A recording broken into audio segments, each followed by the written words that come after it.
Welcome to Lortor's Xeno Safari, where we take a closer look at some of the most intriguing beasts, monsters, and aliens from across the multiverse. All brought to you by the Lortor's Xeno division. And today we'll be heading to a universe brimming with creatures that go bump in the night, the land of the Northern Kingdoms, to take a look at a grouping of creatures that have haunted the nightmares of more than one of our researchers for a while now. The dreaded Necrophages. These corpse-eating monstrosities are as fascinating as they are repulsive, so let's begin our exploration of these wretched, decaying monsters. Now, if you mosey on down to the local tavern in these parts, the locals may tell you that these creatures are the result of some kind of biological or mental degeneration caused by years of isolation and cannibalism. If you were to ask a Witcher, however, they would tell you that this belief is pure nonsense, rumours spread by idle peasant folk with nothing better to do. In truth, necrophages are all post-conjunction beings, creatures from another world, that were thrust into the Witcher world during a cataclysmic multiversal event, known as the Conjunction of the Spheres. Species that fall under the necrophage umbrella are as diverse as they are ugly, coming in all shapes and sizes. However, most tend to share some similar characteristics, including a mostly hairless body with thin veiny skin, razor-sharp talons, and a set of jagged teeth. But other than that, all they really share in common is a tendency to hang around areas blighted by war, plague, and death, seeking to feast upon the carrion that lay there. While these creatures are known and feared as corpse eaters, they are by no means limited to the scraps of recent battlefields or the pustulating bodies of plague sufferers. Most necrophages are active hunters, seeking out nearby wildlife or unsuspecting travelers to turn into their next meal. Certain species even take to storing their freshly slain prey in their own ghoulish larders, waiting many days for their meat to begin to decay before they feast. Some scholars of this world theorize that due to these similarities in biology and diet, these creatures all once shared the same world prior to the conjunction of the spheres, a macabre, grisly hellscape overflowing with cadaver-eating monstrosities, all too eager to feast upon a new world. But despite this potential shared origin, the behaviours, habitat, and hunting style of all of these monsters vary depending on the individual species, so it's probably worth us taking a look at some of the various beasties that we can class as necrophages. Starting with the most common of them all, the ghoul.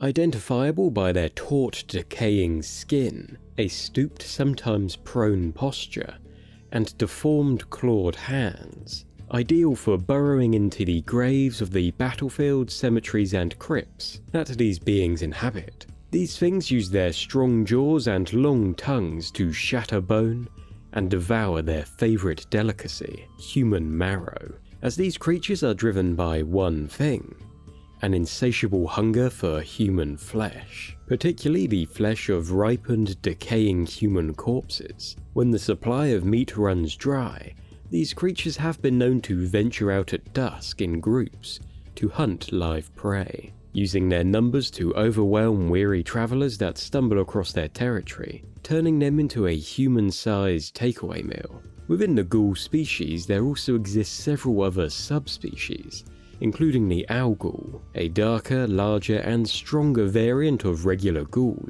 These owl ghouls tend to be more intelligent and often serve as leaders of packs, taking their fellow corpse eaters from preying on lone travelers to launching raids on trade caravans and isolated farmsteads. Graviers appear similar to ghouls, except larger with 3 bony protrusions from their skull, and their teeth can inflict a particularly nasty strain of corpse venom. Female graviers are known as scimitars, and they are both rarer and stronger than their gravier husbands, often taking over areas inhabited by lesser ghouls. Distant relatives of the ghoul are the Rotfiend and their larger cousins, the Greater Rotfiend. Unlike many ghouls, these bloated creatures walk upright and resemble skinless human bodies. With a bulbous head and overwhelming stench of rotten flesh, these fiends have become an increasingly common sight in recent years, stalking battlefields and plague sites that have begun to arise with greater frequency.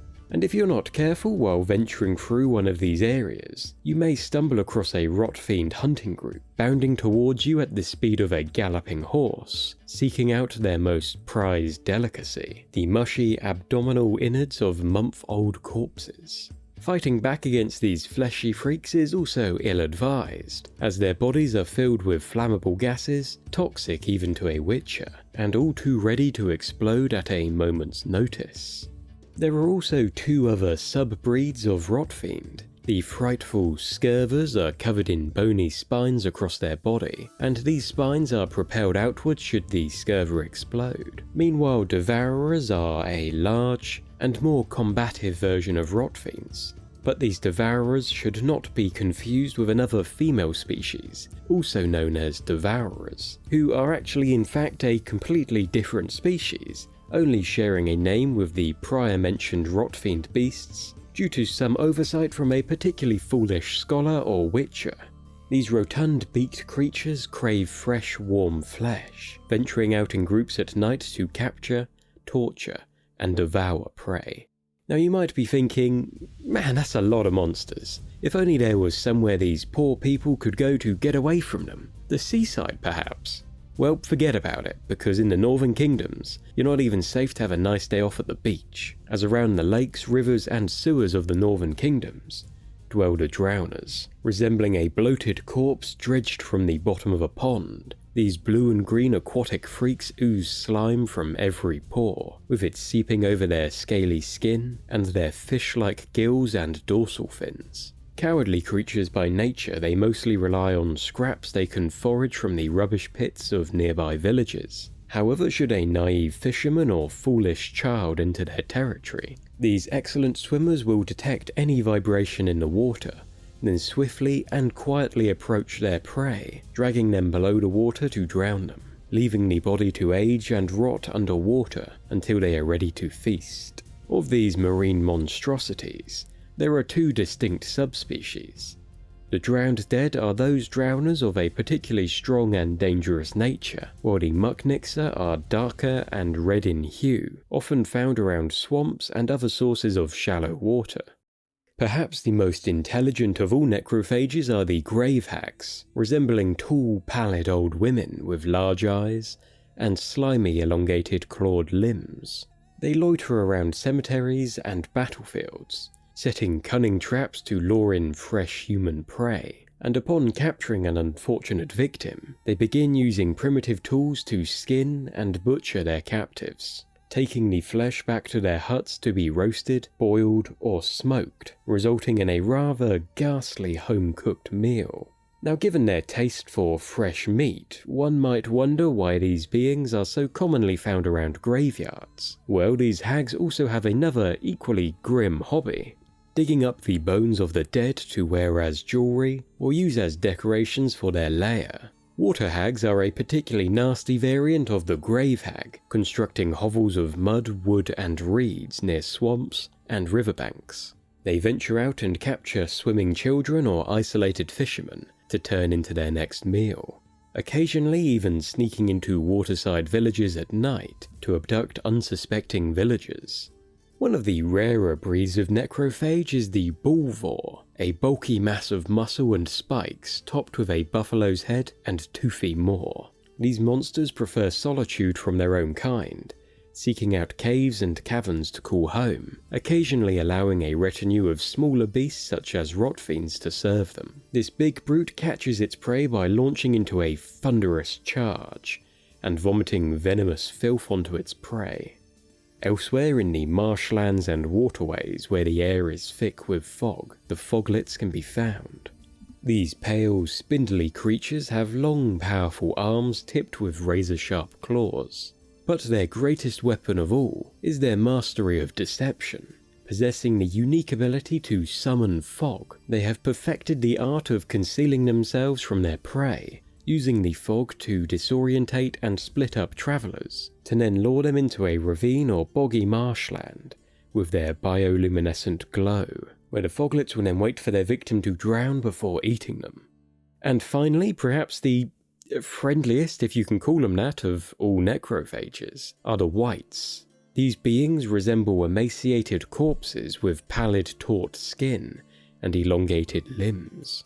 Residing in isolation, if left unprovoked, they represent no threat to humans. They will carry on brewing their noxious concoctions in their cauldrons. If, however, you set foot in their territory, these territorial creatures will become dangerous foes, spewing forth ectoplasm that turns into bar guests, creatures ready to defend against the intruder. These wights are rare, however.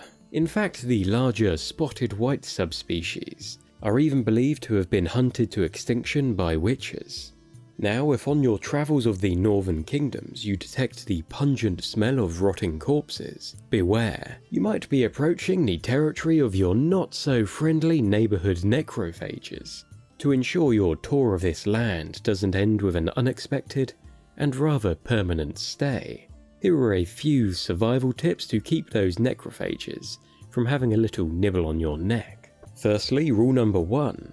Stay within the cosy, relatively safe confines of villages or towns when the sun sets. Nighttime is essentially happy hour for these hideous horrors.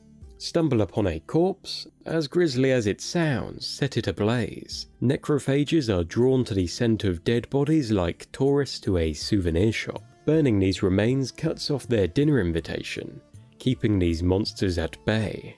Should you find yourself in a face-to-rotting-face standoff with one of these monstrosities, remember this trio for survival: silver weapons, fire, and a good old concoction of necrophage oil, crafted from the finest dog tallow and blowball flour. And here's the final crucial bit of advice. Should you get nipped or scratched by one of these disgusting creatures, run to the nearest healer, as even those necrophages that do not feast upon plague victims are likely to be carrying a cocktail of nasty infections. Which of these creatures would you least like to run into on a dark night? Let us know down in the comments and make sure to subscribe to join us again soon. Catch you next time. The Lore Tours Spaceport is your destination for tours through the most fascinating worlds, groups, and events in the multiverse. From sci-fi to fantasy, we have it all. So make sure to subscribe and book your next trip with us.